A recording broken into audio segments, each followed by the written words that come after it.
All right, today we are going to talk about agency contracts and the difference between contracts that you should avoid signing as a model so that you don't get scammed, right? There's multiple different types of contracts that you may come across in your career as a model.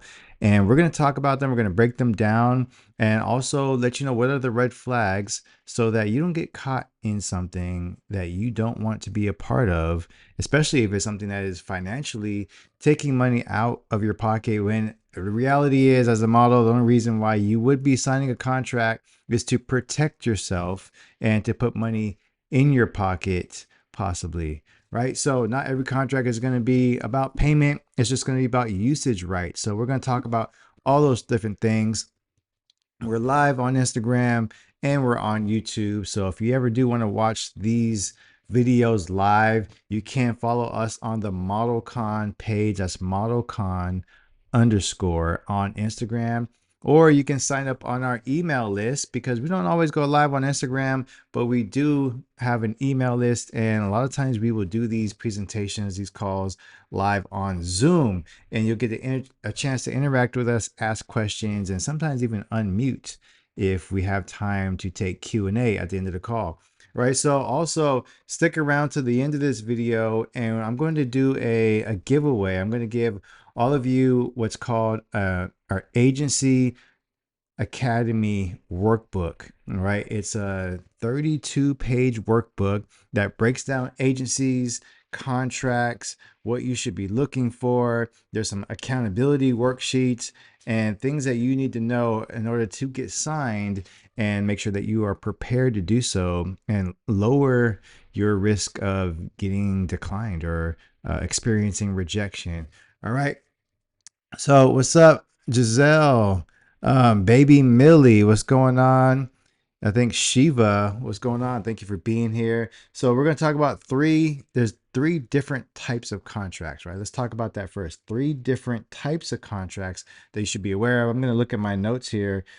Number one is job contracts, right? That's pretty straightforward. What is a job contract? And a job contract, the purpose of that is it outlines the specifics of the modeling job, right? Just like how the contract title sounds. So what does that mean? If you are going to get hired for a job, if you're going to do a photo shoot, you're going to do a video, a commercial campaign, even a fashion show, and that's something that you are going to get paid for, then there may be a contract involved that you need to sign that says, hey, you're going to show up for this, you're going to execute yourself professionally, and they also should lay out the terms of the agreement. How long should you be there? How many hours is this job going to be, and how much is this going to pay? Right. So that is what's called the scope of work.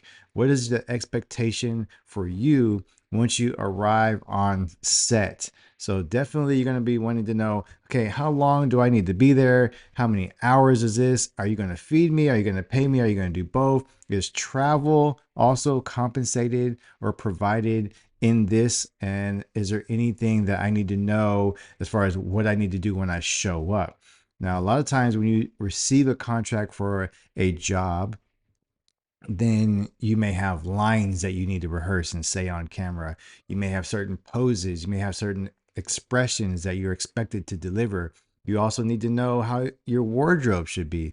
Do you have to have hair and makeup ready? Are you doing that yourself? Is it also being provided by the production team? So all of these things should be laid out in your job contract and should be very clear, black and white, no guesswork, right? This is only usually comes when you're working with a professional production. If you're working with an individual, a photographer, a makeup artist, someone who just wants to use you and collaborate with you, and a lot of times you won't see contracts, at least not this detailed, involved for that scope of work. Maybe you just have an agreement conversation, you shake hands on it, say, hey, I'll give you $50, I'll give you $100, whatever, and we'll do this project together and we'll get it done and you'll get some photos out of it as well. And verbal agreements are great. Verbal agreements are great. Shake hands on it. I think there's actually some legality between shaking hands with people that you can bring up in court if you had to. But nothing trumps having everything in black and white. Right? It minimizes the confusion. It minimizes any cause of delay, even the turnaround time on the when is the expected project to be completed. That is something that I don't think very many people talk about at all. When is the turnaround time? When should I expect these photos or these videos to come back to me so that I can also share them? The contract may even have something in there, a clause, maybe an NDA, that you can't speak about the production or what happened while you were on set or what this project is all about until it is released. So an NDA is another version, non-disclosure agreement. It means you cannot disclose the information that was provided to you or shown to you while you were on set or during the process of that booking, to other people who weren't in the room. All right. So, job contracts, pretty straightforward. What's up, Nova? Thank you for being here. Just be Margaret. What's going on? Yip Yang. What you do? How you doing? How you doing? Hope you're doing well. Thank you for joining the call. All right, so let me see, make sure I didn't skip over anything on my notes. So the importance of the job contract, last thing here, is it protects both parties by setting clear expectations. At the end of the day, all of these contracts are going to do that, right? You want to have clear expectations between you and the person who is, or the people that are involved in that project. All right. So, number two type of contract that all of you should be kind of familiar with, maybe not physically, but you know that they exist, right? And that's agency contracts. So, agency contracts, what is the purpose of that? Why do agencies have you sign a contract in the first place? And it's pretty obvious, right? They want to lay out the details of the representation. So, when an agency is signing you to their roster of models or talent, if you will. If you have other reasons for being signed, maybe you sing, you dance, you act, or some other variety of skill sets that the agency wants to have you on their team for, then they want to lay out the terms of representation. So, what does that mean? It means commissions, it means exclusivity, it means duration, right? So, commissions first. Let's talk about commissions. And also, Instagram, let me know if you have questions about this.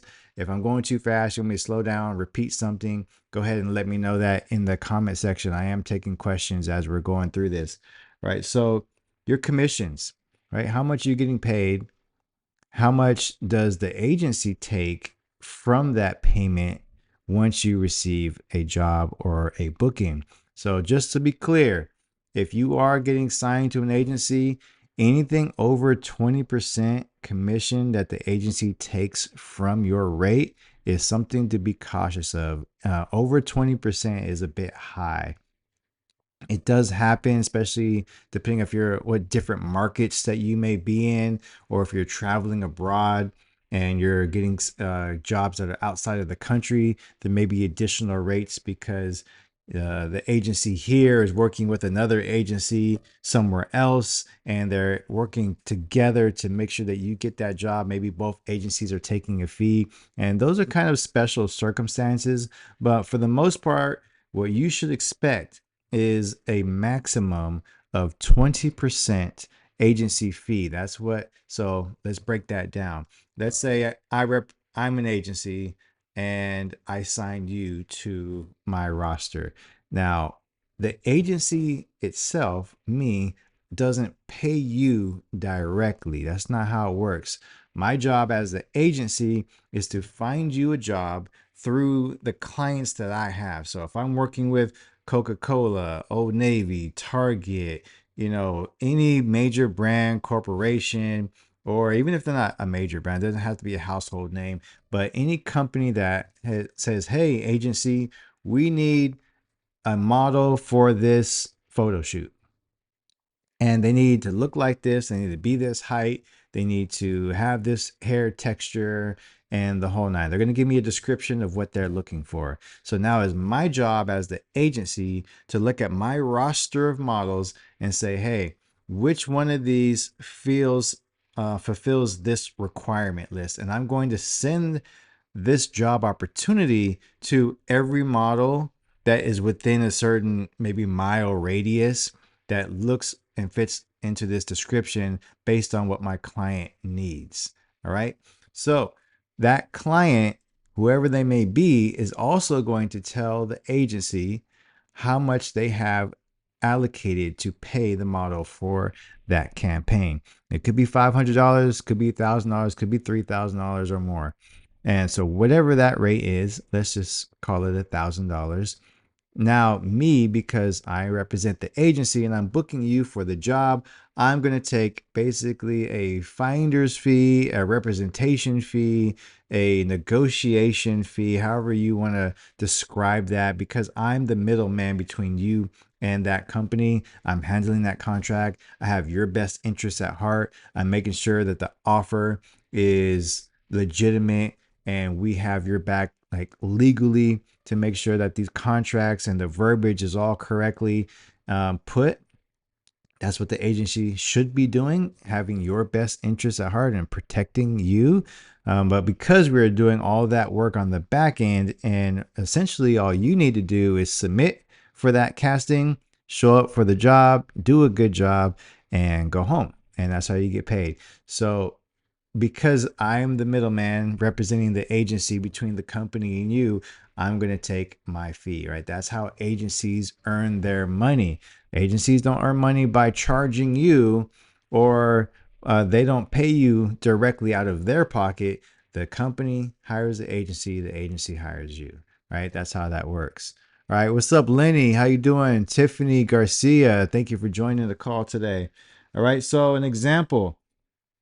Agency might take 20% commission on all jobs booked through the agency, and it ensures models understand the relationship with the agency. So that's what the importance of the contract is. It ensures that you understand the relationship between you and I. So what else? The commissions, exclusivity, all right? Exclusivity. Let's talk about that. There are exclusive contracts and there are non-exclusive contracts with agencies, meaning that once you get signed, they will let you know, can you also get signed with other agencies? Can you also take on jobs that the agency does not provide? Is there anything that the agency needs to know as far as booking you as a model that is okay with them? Because they basically want to represent you all the way around. If it's exclusive, you essentially cannot take freelance jobs any longer. If anybody wants to book you, then now they need to. I'm getting a call here. If anybody wants to book you, then they need to go through the agency for that process. All right. So if you are a freelance model and you're used to getting booked all on your own, great. Once you get signed to an agency, you're going to have to let that agency know when people inquire with you that, hey, this person, this clothing line, this company, they want to use me for their commercial. Can you look at this contract for me? Can you make sure this is legitimate? And they will, and they will also take their 20% fee for doing so, right? So that's an exclusive contract. You can't get signed with other agencies within a certain mile radius, maybe if it's out of state or a certain distance from there, because it's a conflict of interest. If you are in San Francisco, let's say, but your agency is in San Francisco and you also want to get signed to an agency in Los Angeles, maybe that's okay. Maybe it isn't. Make sure you check with your contract and your agency to make sure, hey, this other agency is interested in me or I'm interested in them. It's beyond this regional distance. Is this okay? Or would this be a violation, right? Because what happens when jobs become available and you're a model, maybe the LA agency and the Bay Area agency both see that same opportunity and sent you the same job. It's a conflict of interest, like who's going to represent you, who's going to get their 20% fee for sending you that work, right? So that's why contracts are exclusive many times with agencies. If you happen to find a non-exclusive agency, then obviously none of that I just said would be true. You can get signed multiple times in a certain distance, a mile radius, it won't matter. You can take jobs outside of the agency for whatever freelance rate that you want to charge that photographer or that designer. So sometimes that's ideal, but it's not very common for non-exclusive agencies to be available. And so each type is going to have its pros and cons, right? So the duration of an agency contract is usually a year minimum. 2 years is standard, and you making sure you're very clear on that. How long is the duration? You don't want to be locked into something for 3, 4, 5 years in an exclusive contract with an agency that's not finding you any work, right? This is why it's important for you to read your contracts and make sure that you are reading things before you sign them. Maybe have a lawyer look at that contract for you, or even just use ChatGPT. Like, hey, we're in 2025 now. If I were you and I received any contract at all whatsoever, you're not sure what it says, you don't understand the legal jargon, you don't know if it's a scam or not, copy, paste, put it right into Chat GPT, and then say, hey, what are the pros and cons of this agency contract? What are some things, what are some red flags I should look out for? Is this a scam or is it legitimate? And you can get a pretty good idea by using AI technology and putting that verbiage directly in there. But again, AI may have its faults as well, but you'll get a pretty good idea if it's something that you want to move forward with. All right. Yip Yang says, yay, thank you for the information, Chris. No problem. Lila, Yip Yang, Lila. What's up, Cole World? Thank you for joining. And so I got Hero, Felicia. Thank you for being here. All right. So, third type of contract that you should be aware of as a model is the model release. Right. So, the model release is different than the agency contract. It's different than the job contract. The model release you may have to sign, not because you got hired to do so. This could be a trade. It could be trade between you and the photographer or whomever is involved. It's a collaboration. And they say, hey, sign this model release. You could be in a fashion show or going to an event. Maybe you're not even modeling at all, but there's some type of release form that you have to sign because there will be cameras, there will be video and photos taken of your likeness. And they want to say, hey, you step into this building, you step into this room, you're part of this event. We need you to know there will be cameras taken. You may have your photo in the background or directly taken. And this model release means that we can use these photos for our promotional purposes. And in some cases, maybe even sell that photo that has your likeness in it. So let's pay attention close to model releases. A model release, the purpose allows usage of the model's image.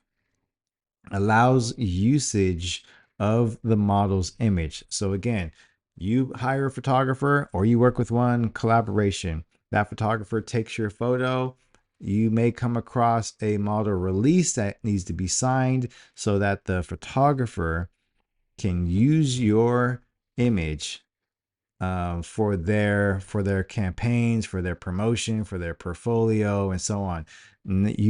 This is probably kind of rare, to be honest. I don't really use model releases, and I'll tell you why in just a second. Let me break this down a little bit more. The contents of the model release, it's specific on how images will be used. So here's where it gets tricky. If if I am just building my portfolio and I'm just going to post these photos on Instagram, maybe I'm just practicing, I'm learning, you're learning as a model, I'm learning as a photographer. Hey, let's go out and take some pictures and we might share them on social media. That's pretty much what happens on a daily basis, right? So, but if I'm going to use these images or this video content for the purpose of making money, meaning I'm going to sell these photos, maybe I'm going to use them as stock photos. Maybe I'm going to put them on a t-shirt. Maybe I'm going to turn it into an advertisement. Then a model release is standard practice, because at the end of the day, if you're a model and you have your photo taken, and then next thing you know, you're on a billboard, or you're on a cover of a magazine, or you're on a t-shirt, and they're making money off of it, you deserve a cut of that. You should be getting paid. If they're getting paid off of your likeness, you should be getting paid too. Unless unless you signed a model release that gave up your rights or laid out that term and condition that say, hey, I'm going to use these images and I'm going to use them for a profitable gain. I'm going to make a profit from this content that we created together. Please sign here. Now, I'm a firm believer that if you're signing a model release and they're going to use it for profit, then they should have paid you for that project, maybe a flat rate. Maybe there's a usage fee saying every time I use this photo or every year I use this photo, I give you another check. A lot of companies, agency contracts, when you get a job through them, they will have what's called a usage fee.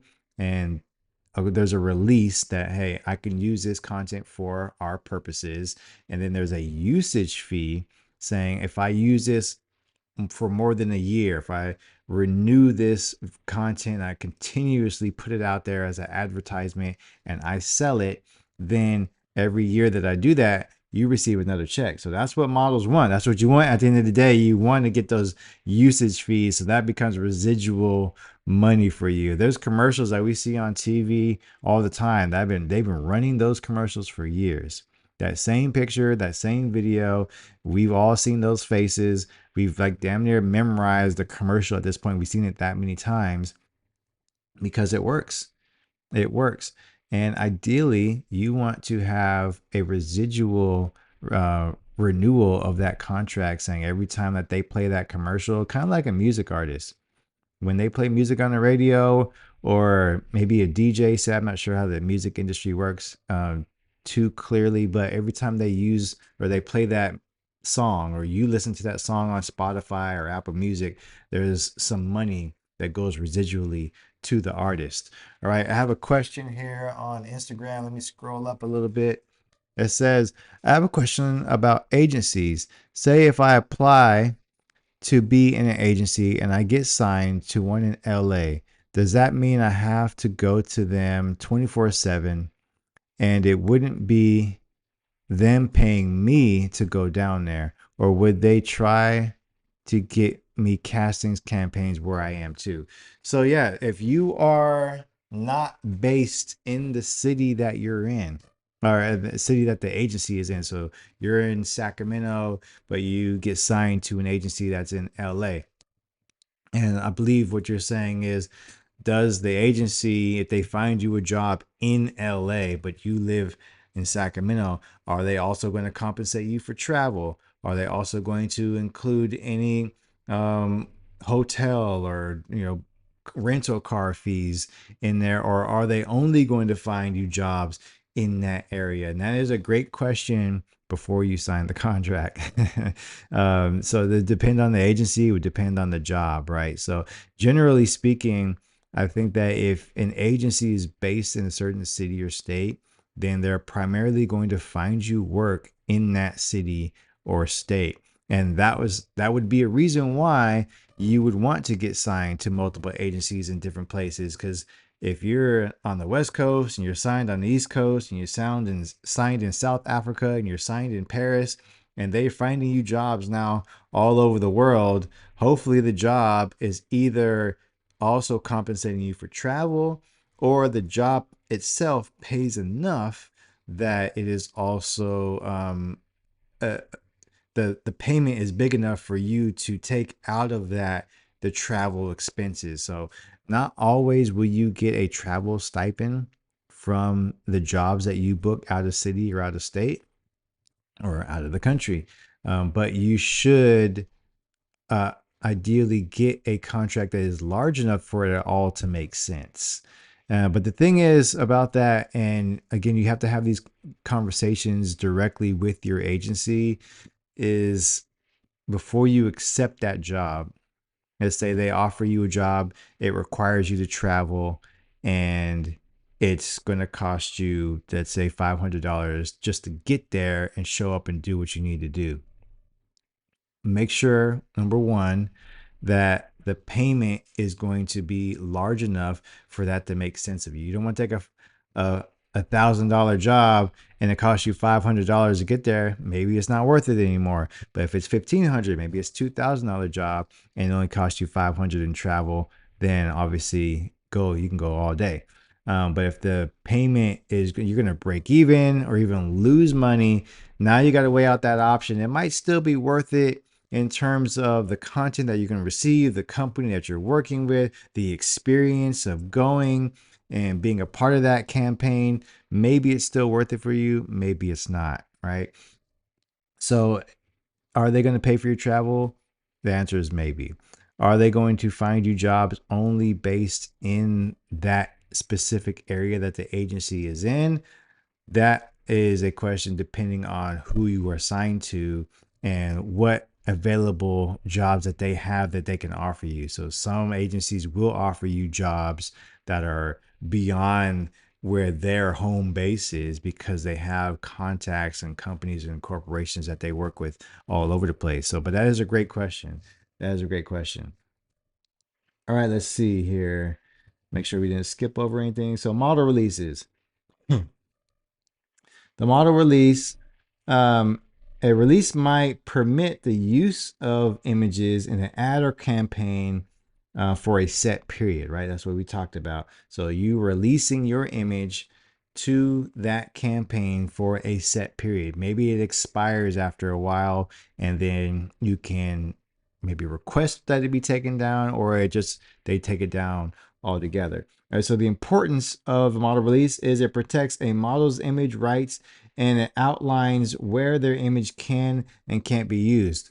Now, I would argue that it is important for you to sign a model release or to be aware of what the model release that you are signing clearly states and what your images are going to be used for. Because again, I'm having you sign this so that I can make profitable gain most likely. I want to be able to sell these images and use them for a campaign or a book cover or something of that nature. If you do not sign a model release and you take photos, and even if they're only going on Instagram, at the end of the day, the law states that the photographer owns the right to those images. The photographer retains the right to ownership of the content that they take, whether it's a photo or a video. They took it, they own it. Now, if you take photos or videos and it goes up on social media and you're now uncomfortable with it, or you no longer like it, maybe you don't like the way the photographer edited it, or whatever the case, you just don't like the result. And now you want that photographer to remove it from their portfolio, to delete the photos, to take it down off social media. That's where it can get a little bit sticky. So because the photographer owns the right to those photos, they could pretty much do whatever they want, regardless if you signed a release or not. Now, legally, I wrote some notes down here. Let me skip through it.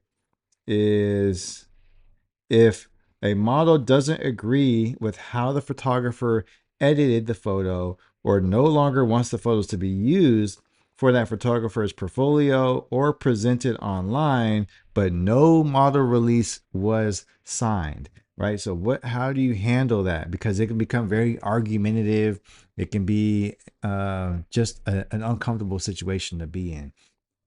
So if there is no model release, the model generally has more leverage to request changes or limit the use of their image, especially if it affects their, this is where you got to pay attention, if it affects your personal brand or privacy. However, the photographer still owns the copyright, so it often comes down to mutual respect and negotiation to resolve any concerns. So, yeah, you can say, hey, take that photo down. Yes, you could say, delete that video of me. I don't like it anymore, or I'm uncomfortable with it. But the photographer doesn't really have to do that. They own the rights to that content. They can share it, they can edit it to however they please. Now, it's going to come down to mutual respect. There have been times where a person, an individual, whether a model or not, or a maternity photo session or a family client that I've had, and say, hey, I only want these photos for me and my family, or for my husband, or I just want them for my own personal reasons. I don't want them displayed on social media. It's best to have that conversation prior to the photos being taken so that everybody's aware and clear of the purpose and the intent for that content.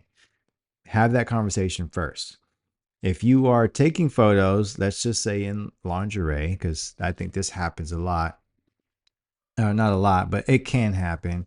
If you are taking photos in lingerie and everything's good, you agreed to the photo shoot, maybe you even like the result, and they post on social media, and a week later, a few days later, whoever, maybe your boyfriend gets mad, maybe you're all of a sudden just feeling uh regret for sharing.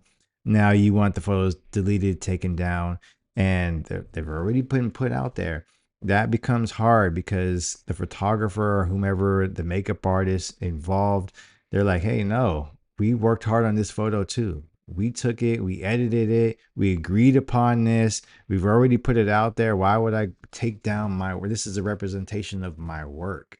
I'm not taking the photo down, and there's really not much you can do about that. You can legally go after someone in this scenario if, like I said earlier, it it negatively affects your personal brand or privacy. So like defamation of character, that is a little challenging to prove in court. And if you were to go as far as getting a lawyer and going to court, that can take several months. Like it's not, I would say, not worth the headache unless it is really detrimental, damaging your career or potential bookings in the future. So it's best to just play it safe and shoot images or content that you are comfortable with, and have a conversation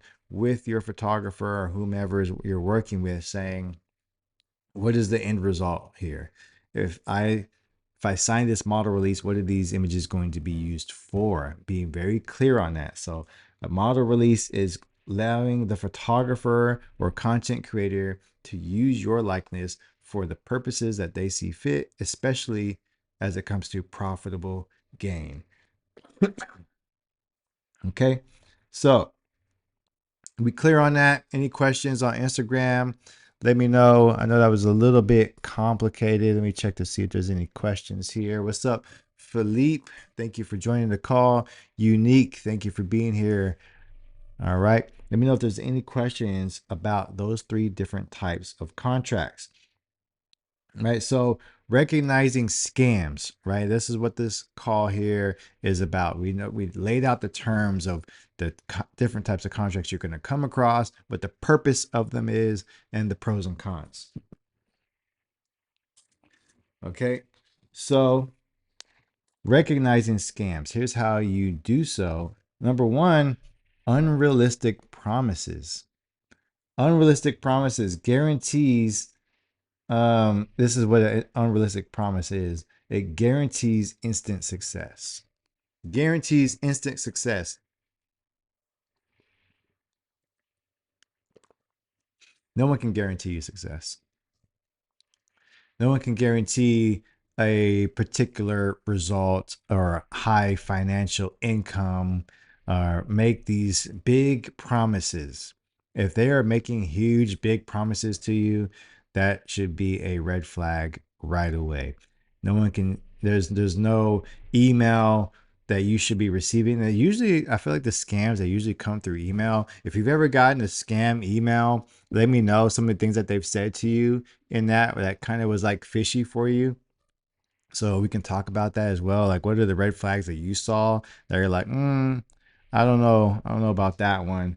So let me know the red flags you experience if you're watching this live, or even if you're on YouTube right now. If you've experienced some email or some contract and you're like, this is a scam, here's how I knew, leave a comment below so other people who come back and watch this video can see that and be aware of something that is easily avoidable. All right. Another way to recognize a scam contract is going to be vague terms. It's too vague. Like, what do you, there's too many questions. You're trying to hire me for something, but I'm not clear on exactly what it is or where or what I'm going to be wearing or who I'm going to be working with. You're just kind of talking in circles, and sometimes they use a lot of words and paragraphs, and they give you like all this information, but at the same time they're not really saying anything, right? So ambiguous language without specifics, that's what's going to kind of give you another red flag. Like, I'm not clear on what you're asking me to do specifically. Upfront fees. If they are trying to charge you a fee to do the photo shoot or the commercial or the campaign of any sort, and they start to ask you for money, especially when someone reaches out to you. If anybody reaches out to you and then turns around and says you need to pay them, sometimes they're just like, it's not even a scam. It's just dumb. Like, why you hit me up? Why are you asking me for money? That don't makes no sense. I've seen people talking about that on threads recently. Like, you ask me, why am I going to pay you? But if they're asking you for money, they're asking you for personal information, asking you for like your card details, your address, your social security number, never, never, never give them your social security number, your address, or your banking routing card information, right? Huge scam. Right. Tiffany says, not a scam, but attended modeling school that charged $500 per class, 4 or 5 classes. Interesting. $500 per class. And so you said not a scam. So I would like to know the details of that. I mean, that sounds pretty high. So it's like what, $2,000, $2,500 for 5 classes. Sounds pretty steep. But you said not a scam. So who's teaching it?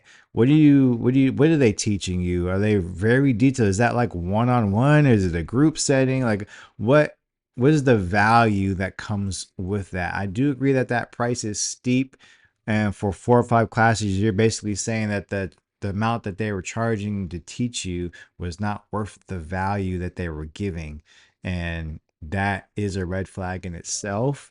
But again, I'd like to know more about that.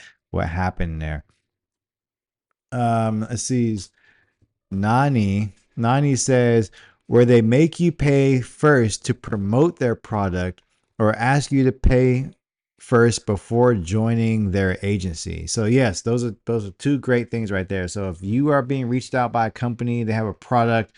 Sometimes I get emails that have like watch companies or hats or something like that. And they say, "Hey, we'd love you to be an ambassador for us. We love your Instagram account or whatever." And then they say, "We have these products and we want you to represent them for us. All you have to do is buy 10 watches or buy one watch for X amount of dollars, and we'll give you a discount as one of our ambassadors."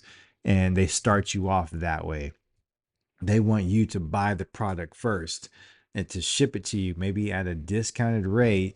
And then now you can say, "Hey, I'm ambassador for this watch or this company, and you can now get this for use my promo code," sort of thing. But that's all beneficial to them.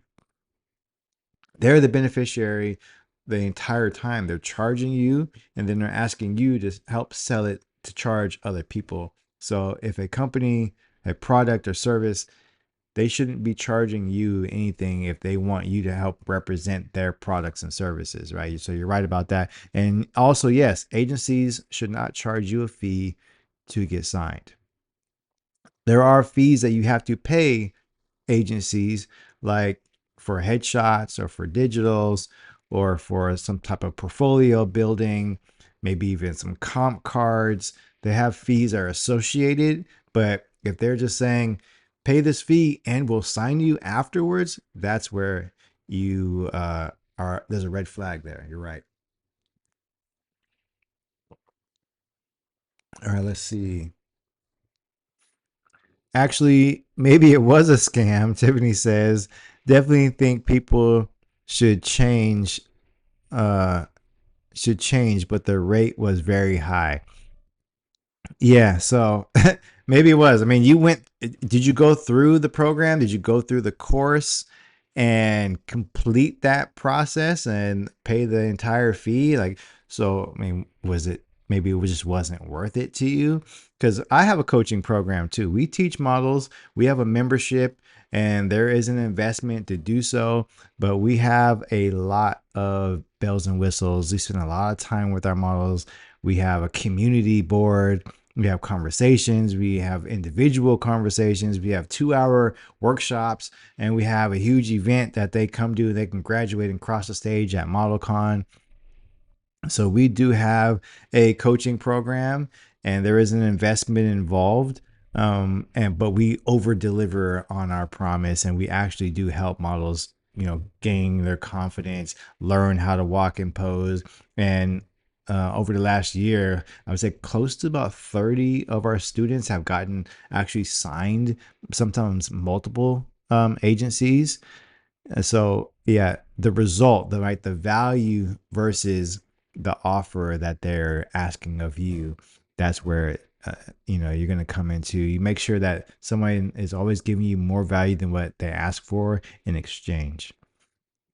All right, Felicia says, super off subject, but when is your next class? 2 weeks, actually. In 2 weeks. So if you're interested in our coaching program, you want to do our class, or you just want to come as a non-member, that's available to you as well. I think our next runway class will be in April. We are in the process of planning that right now. I'm actually going to look at my calendar as one of my things to do on the list before I go to bed tonight. So if you are in the Sacramento area and you want to attend one of our posing or runway workshops, then you can come meet us in person.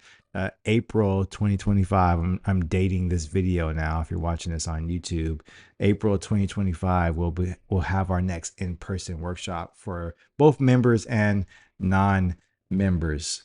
All right. Thanks for the question. He says, yeah, I'll be there. All right. So where did we leave off?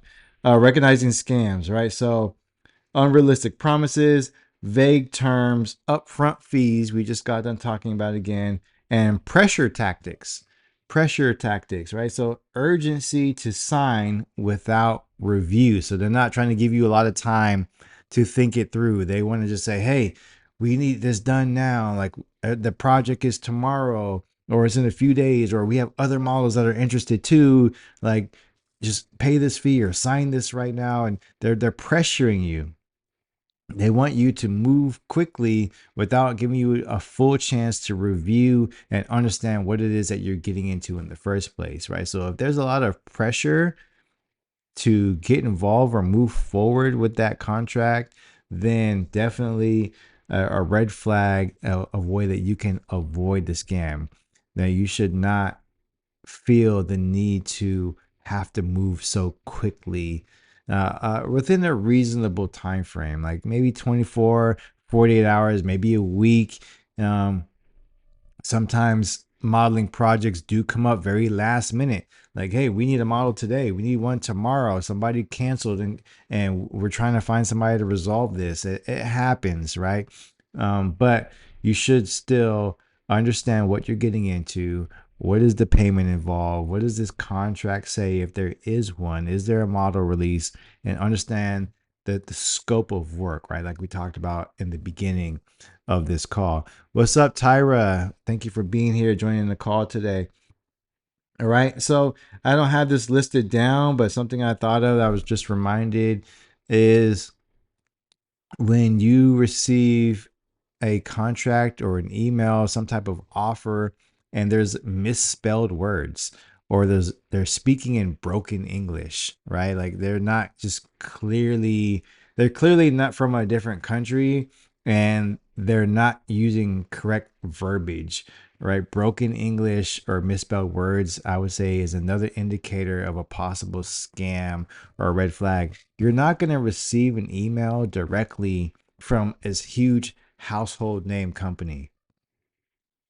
Like if I don't know, Wilhelmina agency wanted to sign you or reach out to you, they wanted to discover you in some way, they're not going to email you from John 360 Wilhelmina at gmail.com. Like they if they're using Gmail or using Hotmail or Yahoo or some other variation like that, and they're trying to say that they represent a big company, that's a scam. They're, a big company is going to have a professional email. So they're not going to use Gmail. They're going to use like Chris at Wilhelmina.com or Christopher at Target.com. Like they're going to use their branded name email within, so their email name is not going to have an email that anybody can just go and create one right away. Right. So you want to make sure that the email makes sense and it doesn't have a whole bunch of letters and numbers and this kind of throws you off because they could put whatever they want in the front and they could put whatever they want in that subject line in the email. But when the company name of the email is not represented in that, then that is something to be aware of. If they're sending you a link and that link, that URL is all these letters and numbers and words that are just jumbled up together, another red flag to avoid a scam. Be very cautious of the links that you click from emails that you receive randomly. Um, Theodora says, I've been had, but I love my pictures. With that said, I'm trying to make the most of them and hopefully have some positive outcome. What does that mean you've been had? So somebody scammed you, but they did actually take your photos? But you like the photos. I need a little bit more details on that because I do believe in hiring photographers. Obviously, I'm a photographer. I've been one for close to 17 years now. I believe that when you hire photographers, you hire a makeup artist or a stylist and people that are involved in your project is very transactional. Like that, I would say that there should be like anything else that you purchase, you know you're spending X amount of dollars and you're going to get Y results. This equals that. You spend $300 for a photo shoot, you know you're going to be shooting for an hour. You could wear 2 outfits, you're going to get 10 photos back, and the turnaround time is 2 weeks. You know what that money is getting you versus when you work like a collaboration or it's a TFP, then a lot of those answers can be just never even discussed in the first place. Sometimes you don't know what the turnaround time is. You're just waiting and hoping for them to send it to you. You don't know how many photos or how long of a video they're going to send you when it's all said and done. Even if you are doing a collaboration, those are great questions to ask. What is the turnaround time? When can I expect to see the proofs? Who's going to select the proofs? Do I get to choose the photos that you edit? Or do you choose? Or are we both choosing together? Um, and once before you even show up to the project, how many outfits should I bring? How should my makeup look? What's the theme? What's the concept? What's the location? That's another way to possibly avoid another scam here that we talked about is knowing the location prior to showing up. It's not some weird sketchy area. They're not asking you to come alone. That's a big one. If they're telling you like don't bring anybody with you, or they start getting aggressive or angry or just upset at the idea that you're not coming alone, that's another big red flag. You should definitely have the option to bring a friend, especially if you've never met this person before. All right. Any questions about scams, how to avoid them, about the types of contracts that are available to you that you should be aware of, and the differences between them. I know we talked about a lot of these different things. Let me sure I skip over any more of my notes. Let's see. Yeah, I think we covered it all. We covered it all. All right. So I hope that you got value from this video. I hope that you learned something new. I hope that you avoid any potential scams that can come your way and you have something to look out for. And now you're at least more aware of the differences between the types of contracts. So you made it to the end of this video. And just like I said, if you're watching this live right now as well, here's what I want you to do, because I want to give you a copy of my Agency Academy workbook. It's a 32-page breakdown of all about agencies. What are the requirements? What you should know about them, the contracts and what they state, what exclusive versus non-exclusive, the agency fees that they may take away. There's a few things that we did not talk about on this call because we didn't have enough time. And there's also an accountability worksheet to make sure, like, hey, I applied to this agency on this date. Did I hear back? Yes or no? Because after about 30 to 60 days, you can actually reapply to that same agency. Just because you didn't hear back doesn't mean you have the rejection stops there, right? So know your schedule of, hey, I submitted to Wilhelmina. It's been a month and a half. I've updated my portfolio. Maybe I've taken a class. Maybe I've improved. Maybe I've got better digitals now. Maybe my weight has changed. I shifted in inches somehow. Let me update that and go ahead and try it again. So if you want a copy of that, if you're watching this on YouTube, then I'll put a link in the description below. You can click on that and you can get instant access to it, and you can download. If you are on Instagram and you would like a copy of my Agency Academy workbook, send me a DM on Instagram right now. Send me an Instagram DM and send me the word agency. Send me the word agency on Instagram. That way I know you're specifically talking about this and you stayed on to the end of the call. Do you want that Agency Academy workbook? If you send me that word in my DMs, and I will send you the link so that you can download the Agency Academy workbook. All right, so that's all for today. Until next week, next Tuesday, we'll go live again. Another subject. We are taking suggestions. So if you have a particular topic that you think that we should talk about, let me know as well. All right, you guys have a good night.